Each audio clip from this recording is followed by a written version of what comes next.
Thank you. Yeah, better. Yeah.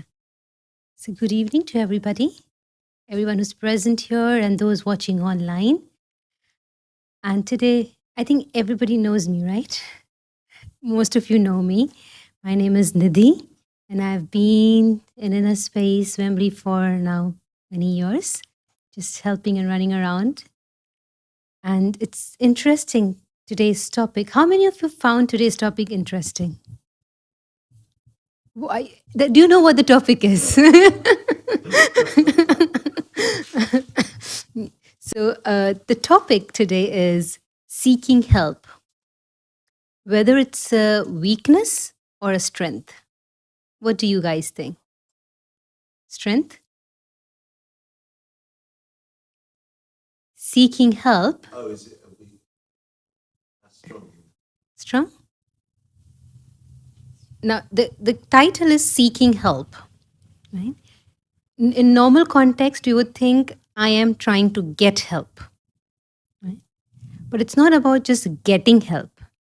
It's about seeing where help is available or needed. So it could be a pattern of coming into situations or finding opportunities where I also want to give help to receive help. It's like, like seeking happiness or seeking peace, which means I also want to be peaceful and I'm exploring the whole concept of peace or whole concept of happiness. In the same way, what is the concept of help? What do I understand by this term help? What is help? How would you define help? How would you define help? Being there for someone. Okay. Is help. Having the capacity to see somebody else's need. Okay. Moving someone else. Okay. Allowing people to move from one place where they are, emotionally or mentally or physically, to a better place of living. Okay. What else? And those who are watching online, you can always send your responses via chat, and we have someone here who will help me with the chat messages. So please feel free to write it on the chat box. Yeah. What is help, Kuna? What is help? How do you define help? A support system that we create for others? For yourself, okay. And for others, okay.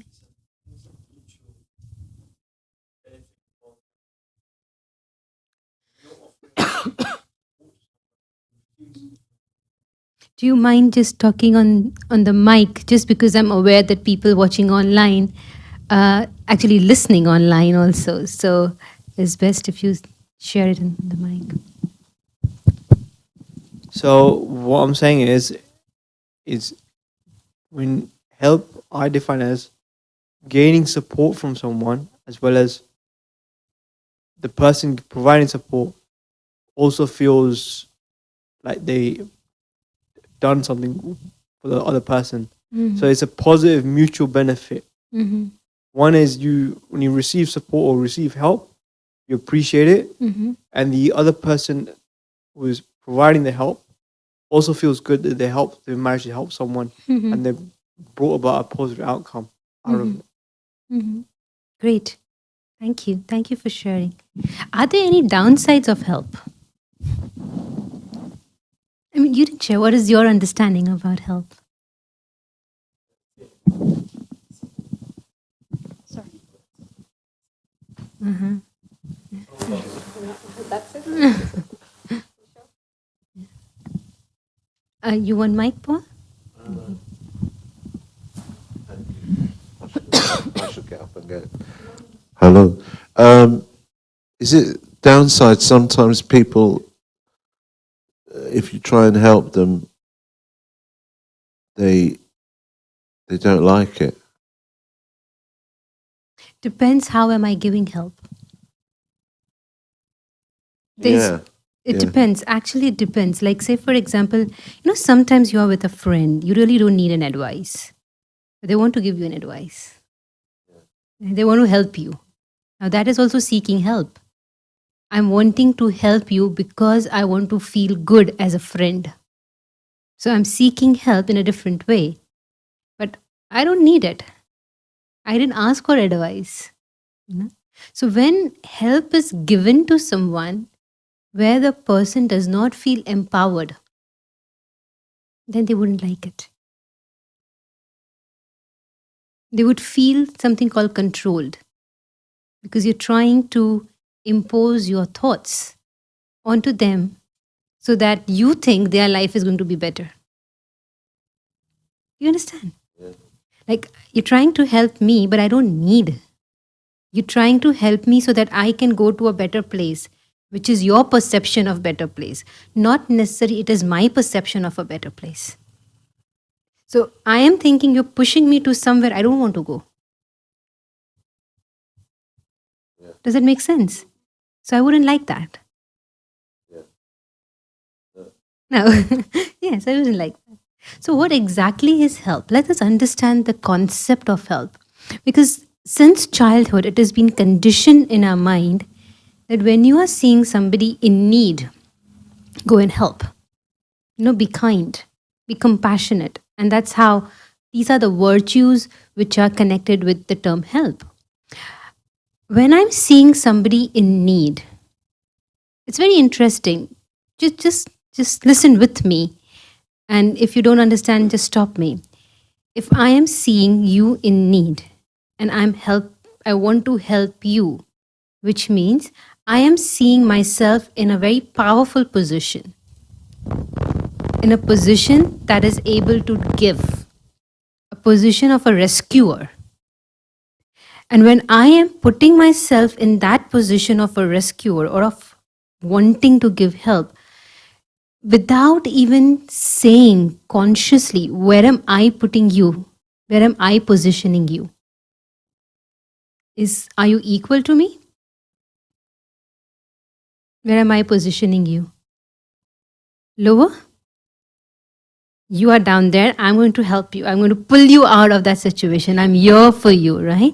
So the very first thing, if with this mindset, if I'm going to help someone, subconsciously, I have already put them on a lower pedestal than I am right now. Now, that would definitely make me feel good, boost my self-respect or my ego, but what is it doing to that person? Yes, maybe intimidating, or the first thing that person would realize is feeling low self-respect. How many of you have come across people who have a different kind of hesitation asking for help? Have you come across somebody? You know they need help, but they would have a hesitation. They don't feel safe to ask help. Seen people like that? Yes. Because with help, with taking from someone, there is this kind of perceived notion that I am low, or I'm underprivileged, or I am not at the right position of my life, and somebody has come to rescue me. So then there might be a feeling of I owe to you. Because in the time of need, you were with me. So whenever you need, I have to be there. There's an obligation then connected with it. Have you all felt that somebody has helped you? And then there is this little thought, okay, whenever he needs, I'll be there for this person. Have you got that thought? So there's unsaid obligation. Now already I have 1,000 obligations in my life. Would I need one more? No. So again, there is an hesitation there. Help is a very beautiful word and a very beautiful concept if I understand it in the right perspective. For me, help is not a support system. For me, help is not bringing out somebody from a lower position or moving them into a better position. No, that's not help for me. For me, help, how do I see help? I see help as the high road for eliminating my own limited perceptions. HELP, high road that eliminates my own limited perceptions. Because the moment I am helping you, I'm learning in that process. The moment I am taking help from you, I'm expanding my horizons. Like, say, for example, I don't know how to operate this mic. I would need Kapil's help. Now, when he's helping me in that process, I'm observing how he's doing. And when I'm observing how he's doing what he's done, I've learned it. So my limited knowledge has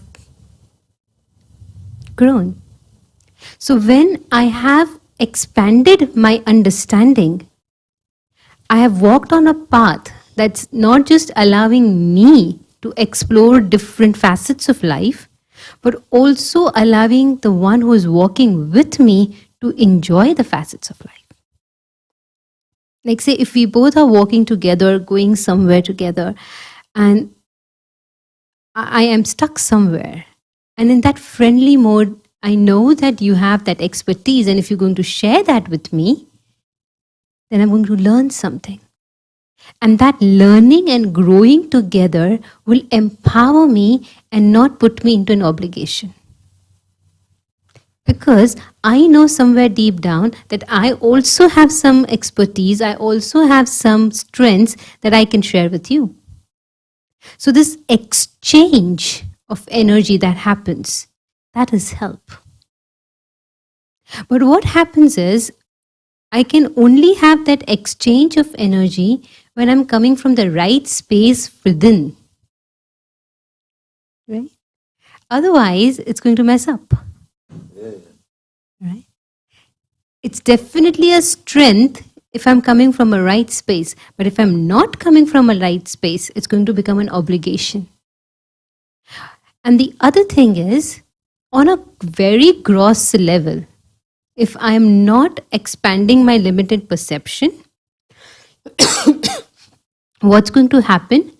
I'm going to be habituated. I'm going to create a habit. I'm going to create a pattern of being lazy. Very interesting.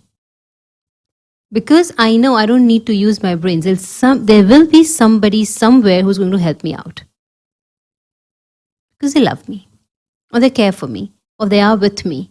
So there is a support system. So I create a habit of dependency. Can we just take a pause, check how many dependencies have I created in my life right now? Am I dependent on a person? Am I dependent on a behavior of a person? Like, if they behave in a certain way, I feel better. If they are not behaving in that particular way, I feel uncomfortable. Does that happen? I've created a dependency. So when they are behaving in a particular way and I'm feeling happy, I'm actually seeking help from them. Am I not? You behave in a way that is a big help for me, because if you behave in this way, I am happy. I'm comfortable. My mood is great. But the moment the behavior changes, I might not feel that happy. I might feel confused. I might feel rejected. I might feel offended. Many, many emotions would come. And those dependencies, yes, it's like a certain kind of laziness, but also they make my self-respect go too low. Self-esteem goes down. And then when I'm asked to do something, the first thing was, I don't think so I can do this. Maybe somebody else could do. We don't take life with that zeal and enthusiasm. So if I'm creating this habit of seeking something, then definitely I'm creating a limitation. Definitely I'm creating a weakness, because I'm not allowing my own mindset to grow. But if I'm going to see help as a learning process, then I'm going to empower myself. Do you see both the differences?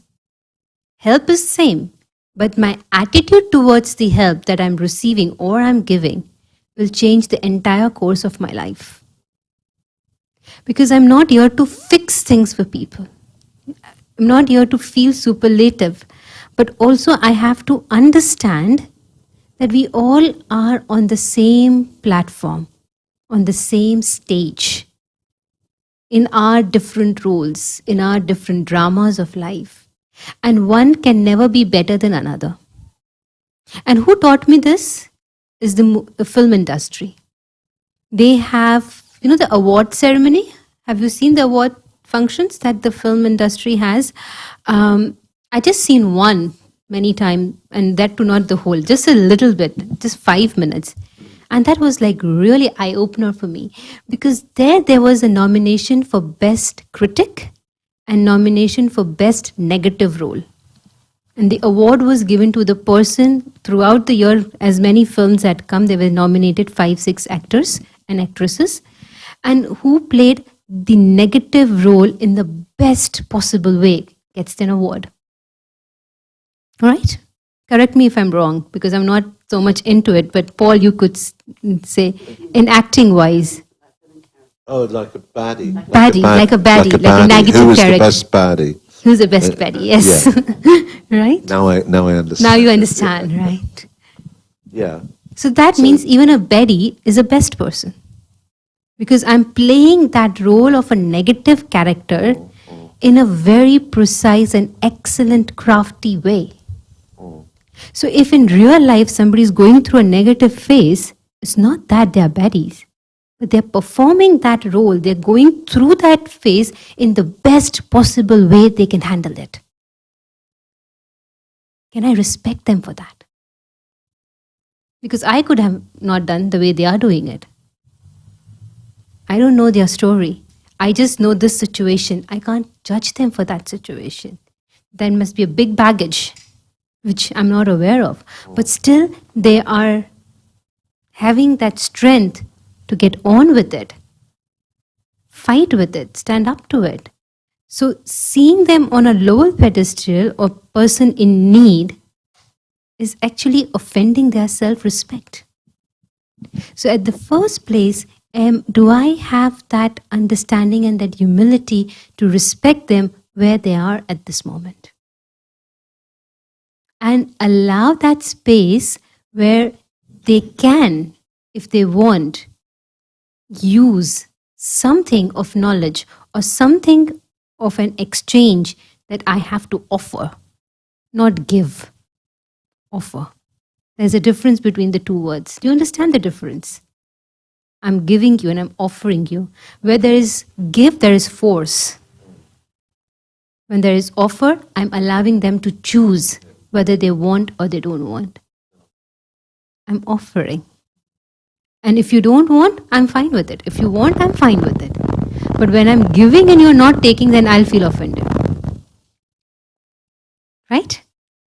Then I'll have many kinds of negative thoughts. I'm here to help this person and this person is in his ego and blah, blah, blah, blah, blah. And my negative thinking would start. But when I'm offering, I'm giving them that freedom. I'm giving them that space that if you want today, tomorrow, whenever, you know it is available, ask for it. I'm giving them choice. So when they seek help, then it's not out of obligation. It's not out of feeling low. It's out of a mutual respect that we have for each other. And by doing that, also I'm allowing that person to not just take something that I'm offering, but also learn from what I'm offering. Because that person will come with an open mindset now. That person would not come with hesitation. That person would feel safe. That person would feel, okay, let me try this out. So there's that readiness. And that readiness allows growth. Will allow empowerment within myself. Does it make sense? Yeah? So seeking help, what am I actually seeking?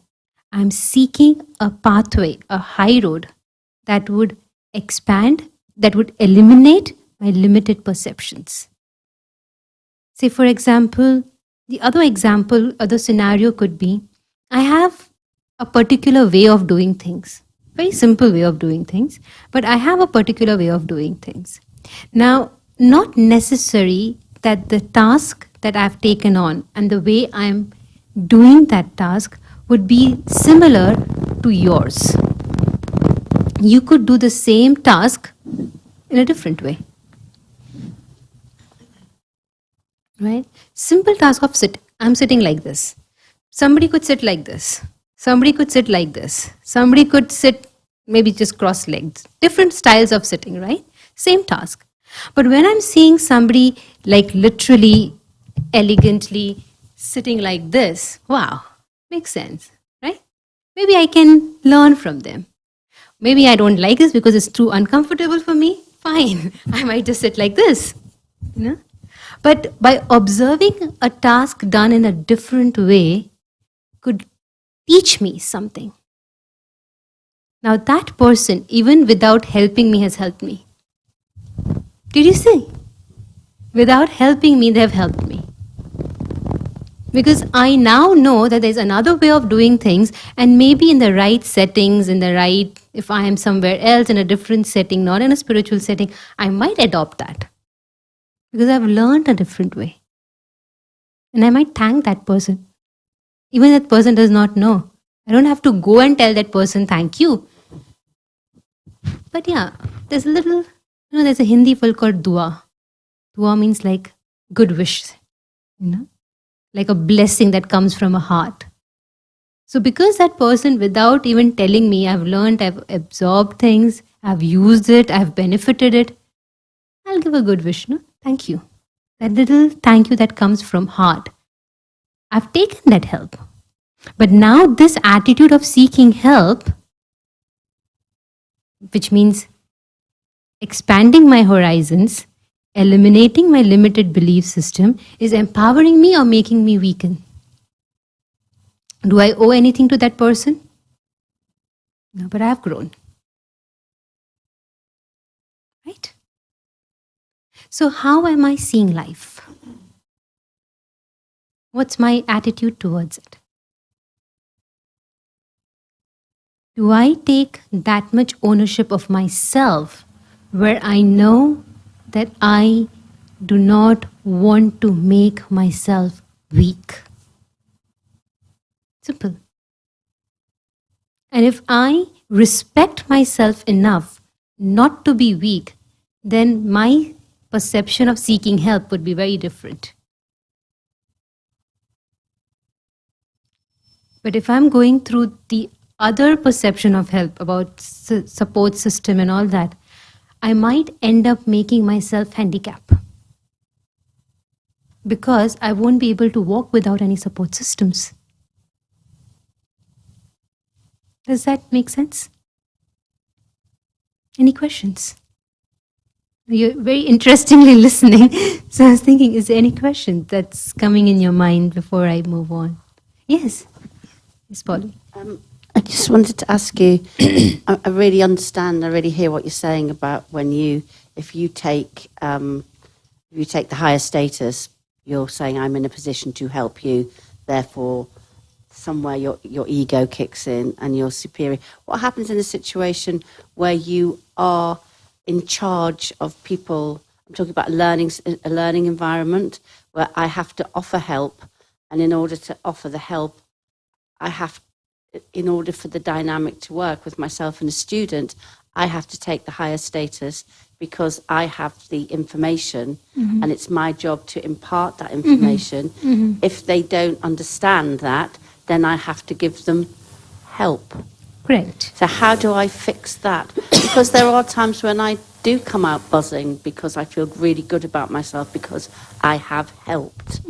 But is that the wrong way around? The best way to check is how is the other person feeling. If I am feeling happy and the other person is feeling happy at the same time, bingo. Okay. But if I am feeling happy and the other person is feeling burdened, or if the other person is feeling fine, okay, they are not feeling empowered, then I have to fix that thing. Then I have to see how I'm delivering it. In a position where I I am in charge. I'm not in charge of anybody, first and foremost. What is in my control at that time? I have a set of information, and they have come here willingly to take that set of information, to understand that set of information. And my role is to make that process as simplified as I can, so that it's easy for them to understand. And if I've done that, I'll have something called job satisfaction, which you are calling it buzzing, right? Yeah. But it's that job satisfaction will allow me to feel good because I have done my job in the best possible way I could have done. So that's different, because that is a job that you have taken on, and you're doing it in the best way, which is bringing benefit to them and you. And you must have, in this particular situation, when a pupil or a student is not understanding and they're asking question and you are giving your 100%, what is happening with you? Isn't your perception of that subject also increasing? Because you're trying different way to make them understand. Maybe some examples you would just come up with, which you have never thought about. But in that particular moment, you're thinking about it. So they have also helped you to think more on that subject. And what is actually making you happy is not that you have helped them, but the fact that you helped them in the best way because you have created that thought process. So the more you use your intellect in a worthwhile way, the more happiness you get. So actually they have helped you to be happy.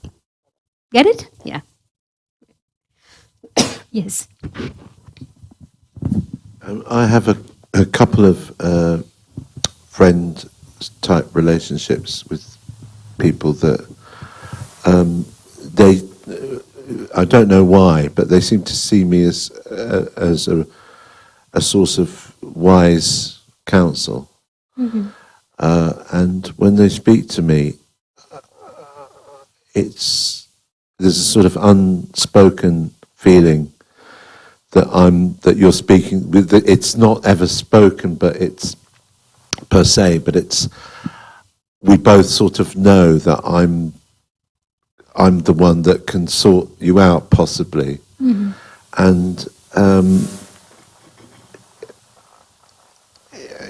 it's a nice. It's a sort of nice, sort of ego lick feeling to this person thinks I'm this like wise thing. Oh, that feels nice, But I have to be honest that, and I try and think, and I always try and look after. If they're upset with someone else, I don't just wade into that other person. I try and, I don't know what I try and do, to be honest, but I'm very careful with it. But at the end of it, I feel really drained and very, very tired. Yes. And and it happened quite recently, and it didn't take long. I was only talking for about 20 minutes. And I don't know if it's because I was just tired anyway, but I just wondered, I don't know if there's something going on there which isn't quite right. I hear you and I understand exactly what you're saying. And if you allow, can I be super honest? I'm sure you will. You know me enough. What happens in this scenario is there's something inside me called ego. And when somebody makes me feel that I am better, I'm good, my ego gets boosted up. And my ego wants to be fed it more and more. So I might have that conversation longer. But in the pursuit of feeding my ego and feeling better, I am actually giving away my spiritual power. And the more I give my spiritual power away, the more drained I would feel even after helping somebody. Because I've actually not helped them. I've created an illusion of helping them. I have given them a listening ear. I gave them a couple of advice, but not because they wanted it, because I was feeling good about it. Somewhere deep down, I have to do that honest checking with myself. And also in that situation, what am I doing? A, do I actually need to listen the whole story? B, the negative, because when somebody is low, the energy that they are radiating is higher vibrational or lower vibrational? Low, right? So if I want to help them, I have to be in my self-respect. And what does it mean to be in my self-respect? Which means I don't have to absorb their lower energy. When I am sitting with somebody for 20 minutes, what am I doing? There's an exchange of energy to and fro, to and fro, to and fro. They are getting good energy from you, but unknowingly, because I'm so engrossed in feeding the ego and feeling good about what I'm doing, I'm not realizing I've opened the doors to absorb that low energy as well. Yeah. Right? And say, for example, I'll come to you. I'll just finish with him. Say, I had a situation just today morning, right? I had to leave to come here around 9:15, and somebody met me around 9 o'clock. And I said, I have just 5 minutes with you and I have to go because I had to come here. And they started their story and they were sharing something. I really love them and I respect the person. And it was nice. They were just trying to, share what they feel in their heart. But I instantly recognized that they have created a pattern of going back in past. And the more you live in past, what would happen? It's like a pendulum. Our mind, either it stays in past or in future. Have you observed your mind? Every time you go in past, there is pain and sorrow. Every time you go in future, there is anxiety and fear. There is no peace. And that's why we look for peace. So to have peace, you just have to be in present. That's the only thing we need to do. We don't need to any spiritual development course. We just need to learn how to be in present. But we are not used to staying in present. We are used to going past, future, past, future, past, future. And the moment, yes, with a lot of love, that person was sharing, but I had to cut at that moment. I said, stop going in past. I don't need to listen what happened with you. Because by you going in past, you are harming yourself. It was a very fantastic story I could have heard. I could have felt more compassionate. I could have boosted my ego there. But I'm not actually helping them. Do you get it? But by stopping that person by going into that series, what have I done? I've broken the pattern. And sometimes not being so nice is actually being nice. Yeah. It's actually helping that person to empower the person. So if I'm staying with somebody for 20 minutes, what exactly I'm doing? That's important. It's not 10 minutes, 5 minutes, 20 minutes. Okay, I left after 30 minutes. I was late, right? But I felt happy about it. Or I felt, okay, I've done a right job. Let me move on. It didn't allow me to take that sorrow that person had, or that anxiety that person has, or the fear that person has, or any backlog that person has. So that is staying in your self-respect. If I need both ways, if I seek help or if I give help, being in my self-respect is very important. He has a question. Finish. Nidhi, just to finish on that. So is there some kind of monitoring process that's going on? So say you're on this phone call and you're in the 25th minute, and does a thought come where you go, I've slipped into absorbing your negativity, or is it a checking that goes on with? Do you check in your mind to make sure that you're not that you're in the right place and that you're not absorbing this person's negative energy? What is that process? It's very simple. Before I start the conversation, I set my mindset. Very simple. Not during or after the conversation. It's before the conversation. What do you say to yourself? I don't say anything to myself. Right, that's my question. So you don't say anything to yourself? I don't say, but I stay. You what? I stay. You stay. I stay in my self-respect. You're right. I know my boundaries. You're I right. know why am I here. I know my purpose very clear. I know why am I talking to you. I'm not like a dustbin where you can come and put things and feel good about it. Yeah. No. Right? Yeah. I know what my boundaries are. And when you're coming and you're sharing something, I know my role very clearly. I'm very clear with that in that way with myself. And once I'm clear with myself, I won't absorb your energy no matter how hard you try. I will not slip into it because I know that's not my purpose. And yes, the practice of soul consciousness helps a lot. The more I stay in that being soul conscious, I'm taking it. And this is not that I have evolved or I'm just sharing. I've experienced. I've been in that position where I've not used soul consciousness. I've seen what damage it brings to me. Okay, how hurt or how pain or how sorrow can creep in. I've been in that position and I've learned from my failures. And I've learned how to keep myself uninfluenced by the other person or situation over a period of time. And here is where, before I even start anything, or even before coming to this talk or whatever it is, that feeling of me being a soul and also using God's energy as a protective shield around me helps a lot. Because who am I to put somebody out? Again, it's my ego, no? What do you mean put someone out? Pull somebody out of any situation. Yeah. Yeah. Of course, there's only one spiritual power that we call God or Supreme or Higher Source has that capacity to empower each and every one in the best possible way. So when I get that feeling, oh, I am doing this, I've lost the plot. Yeah. And then all the negativity will come inside me. Yeah. But when I'm doing it as an instrument, and I'm using God, I'm using that spiritual energy, I'm using that higher power in any situation. So it's like a triangle. You know? I'm sharing with you, but I'm taking from the Supreme, I'm being a channel that His energy comes to you. And it's only one way. Yeah?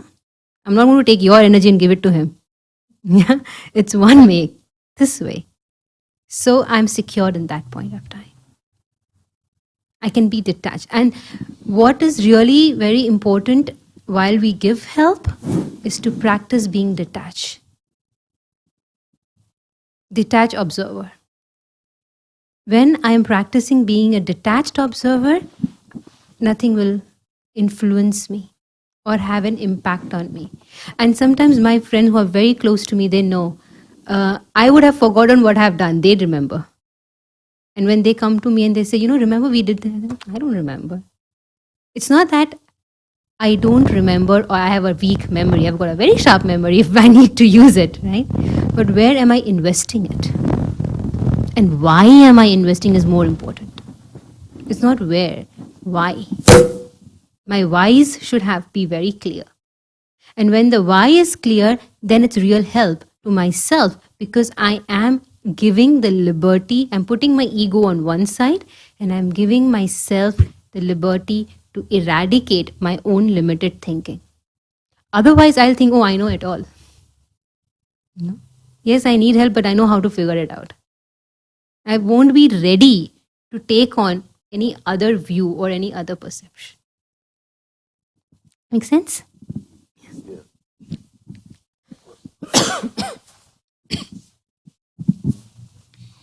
My question is quite kind of related to his question. In that particular scenario, how could he have offered help without depleting his own energy? I know the other persons have a low vibration, but how the other person also needs help, like needs advice and is going through tough times, and he's uploading everything on him, like talking to him like past, future, whatever. But how can we give the advice without depleting our own energy? The first and the foremost thing is when somebody is coming to seek help from me, and they're going to vomit out everything that's going inside their brain or in their minds. They're going to just wobble everything out, right? In that time, I just have to be detached. Get empty first. Because they don't make sense, do they? Do they make sense? No, at that time they would not make sense. They but wouldn't make sense. They would expect you to talk to... No, they would expect, I think they're expecting me to talk, but actually they're expecting a safe place to be in. Right?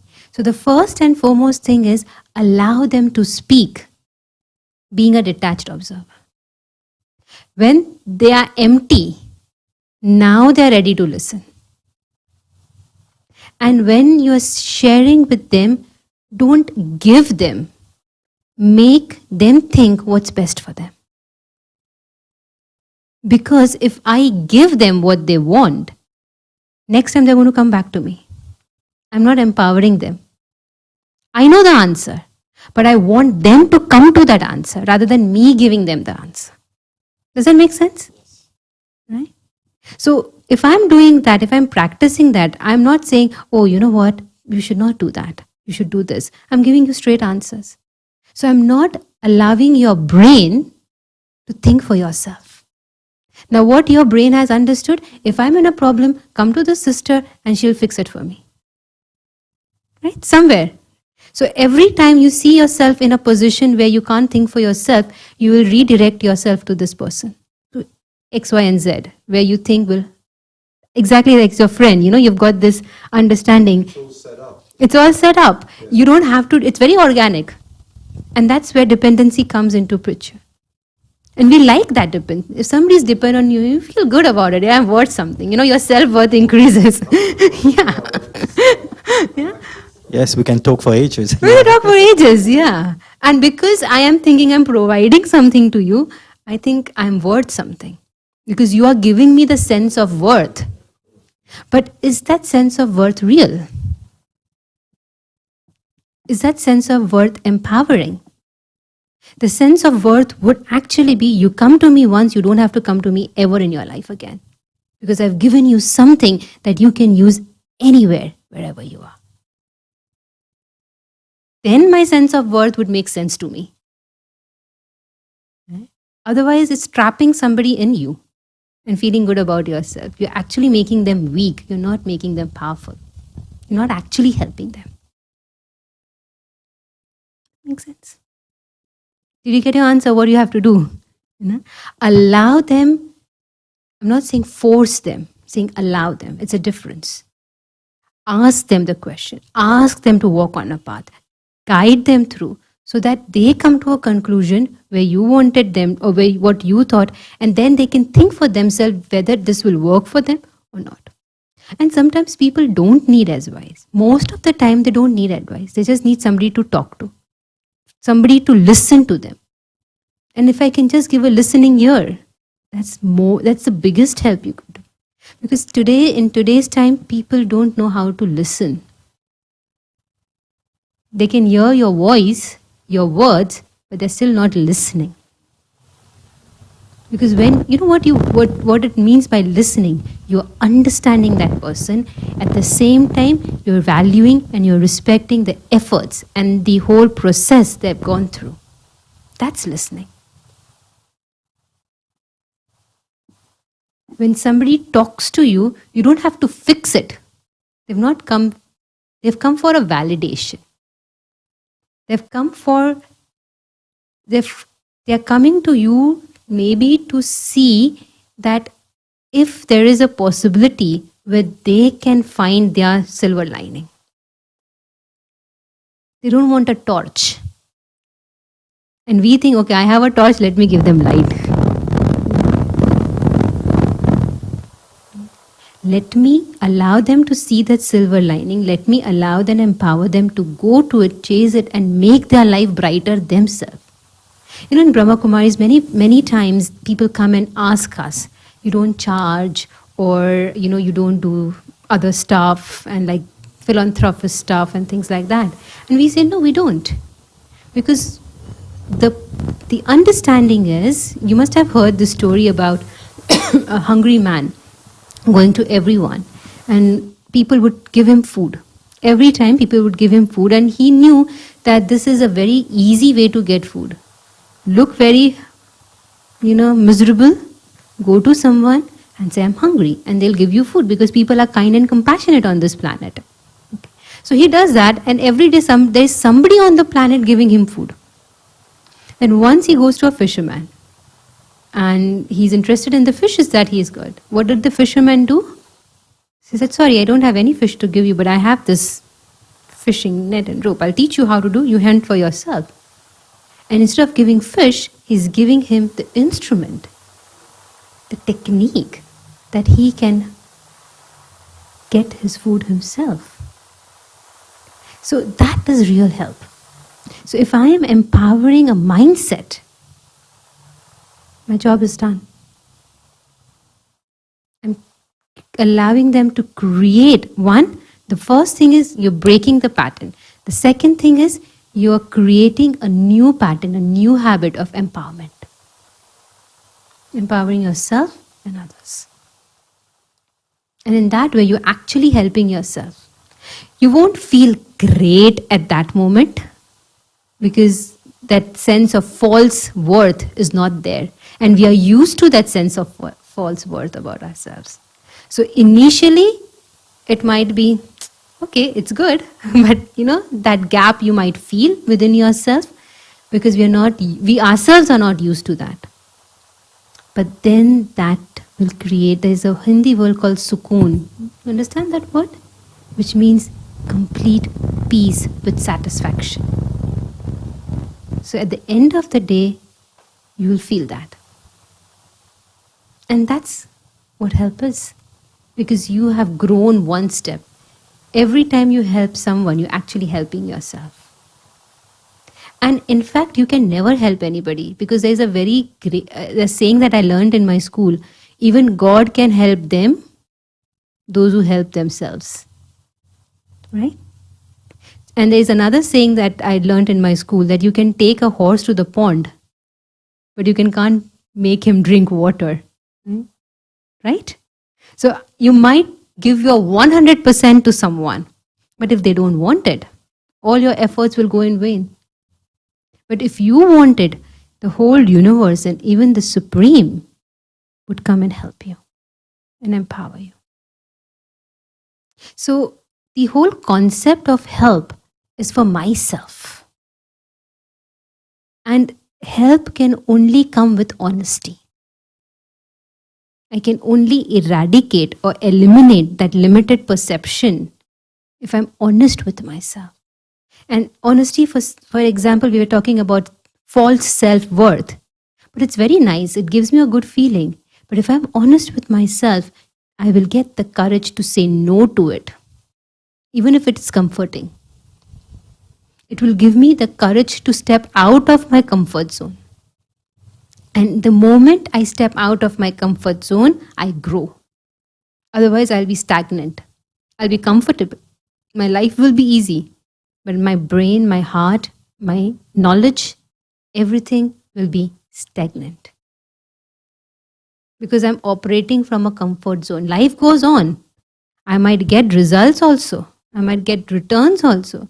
But I'm not actually growing.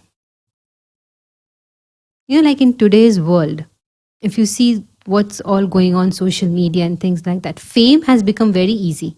It's easy to be famous nowadays. Start your own YouTube channel, start your own podcast, start your this, start your that. And in no time, you become famous. Without any efforts, you become famous because there are 10,000 people watching you, talking about you. Right? So fame is easy, success is difficult. Success is difficult. So when I'm honest with myself, and success is all about eliminating that limitedness within myself and allowing my true happiness, my true peace, and the value to come on the surface. If I'm successful and I'm stressed, I'm actually not successful. Because there's a lot of fear. What if I lose this? I'm living in anxiety and fear all the time. I am enjoying the fame, and the moment I have got defamed, I'll lose my sanity. So the more I am honest the more I am seeking help from the source. And the only one energy that can actually empower me, that can actually help me to eradicate all the negativity which is there within me and empower me to my core, is the Supreme. No human being or any individual has that capacity. And that relationship that I forge or I create, the bond that I create, the depth of the bond between me and the Supreme will shape my life, will shape my future and my present, and eliminate my past completely. So even the limited perception that I have about myself also goes away. So there is no pain. There is no past. It's dissolved, it's disappeared. There is no pain. There is wisdom.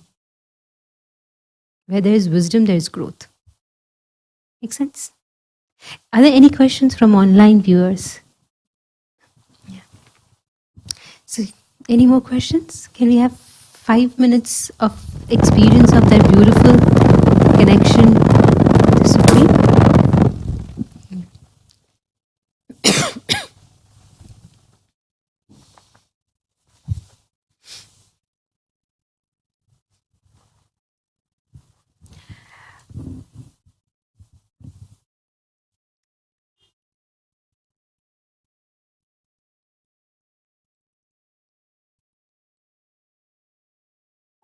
Sitting very comfortably.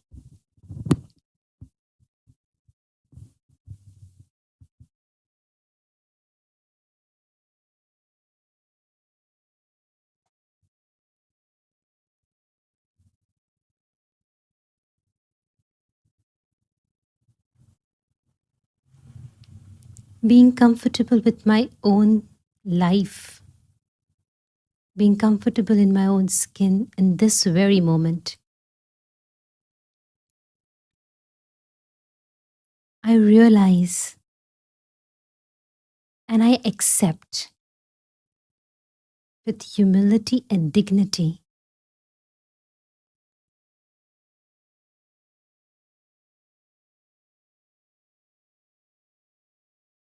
that I have created a pattern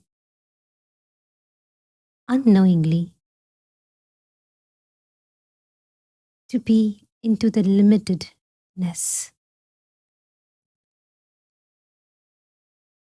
And in this moment, I allow myself to go beyond that limitedness, beyond those limits and boundaries that I've created, and tap into the unlimited source.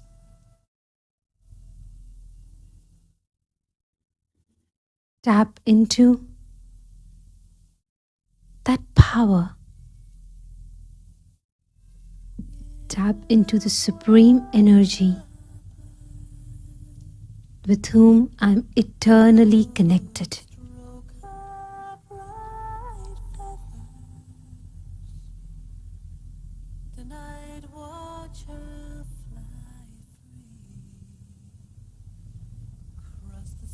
God,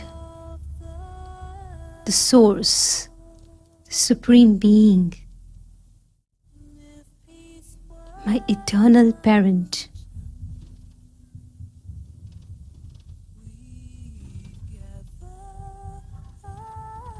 let me enjoy being in his company.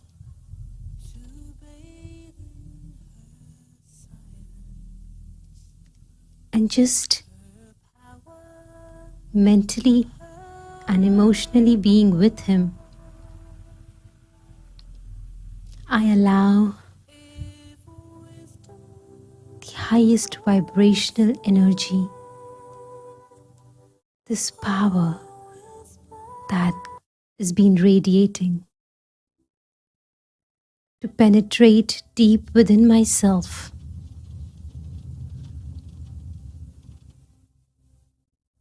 that will heal me, and empower me from within.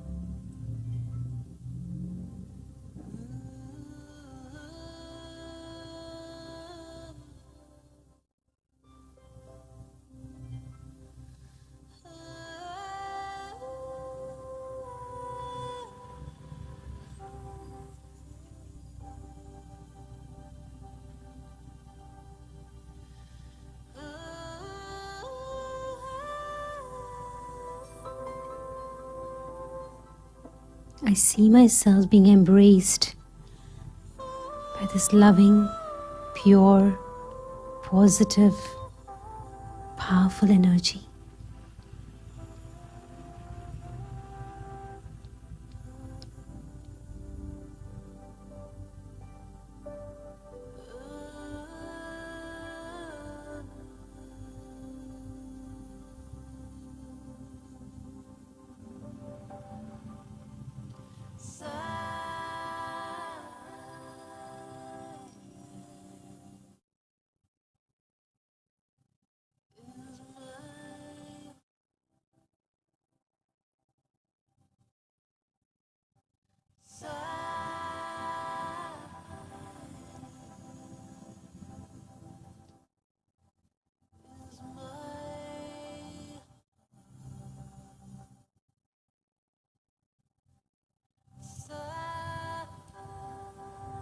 And just being embraced and feeling belonged to the supreme energy creates a deep sense of self-value and of self-worth.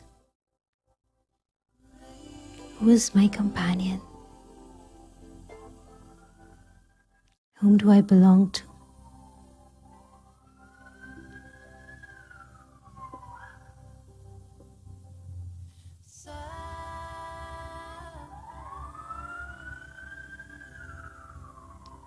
And holding on to this self-worth, I come back feeling empowered, fresh, and powerful in the present moment.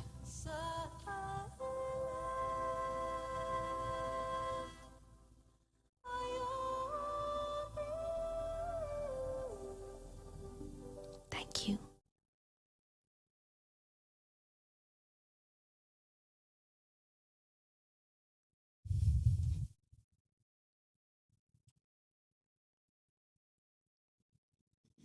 Shanti, so how are you feeling? If I practice this at least 3-4 times a day, do you think I'll be able to be influenced by anything in my life? No. Right. All it needs is the right direction. So I wish you all the best to embark on a highway that will eliminate your limited perception. And sometimes on the highway, we might take a wrong turn. That's fine. That's okay. And there is a beautiful book called the SOS, because every time I go in a wrong direction, I need help. I need somebody to save me. You know, we have created that habit. And this is a beautiful book by Dadi Janki. I don't know how many of you have seen this book. And it's called the SOS of Positive Thinking. So every time I see myself trapped into the negative thinking or negative emotions or low vibrational energy, this is really a wonderful practical book by Dadi Janki, which is just published. So feel free to browse this on your way out in the shop. And you're all most welcome for next Tuesday, same time, same place, with a different topic.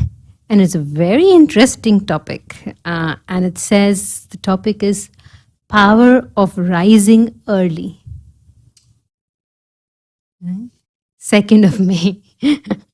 Right? So, yeah, see you next week. We have our Raj Yoga meditation course starting next month on 3rd of May, every Wednesday and Friday from 11 a.m. to 12:15 in the afternoon. So anybody would like to join, you can always drop in and register for it. Thank you and have a safe evening back home. Om Shanti.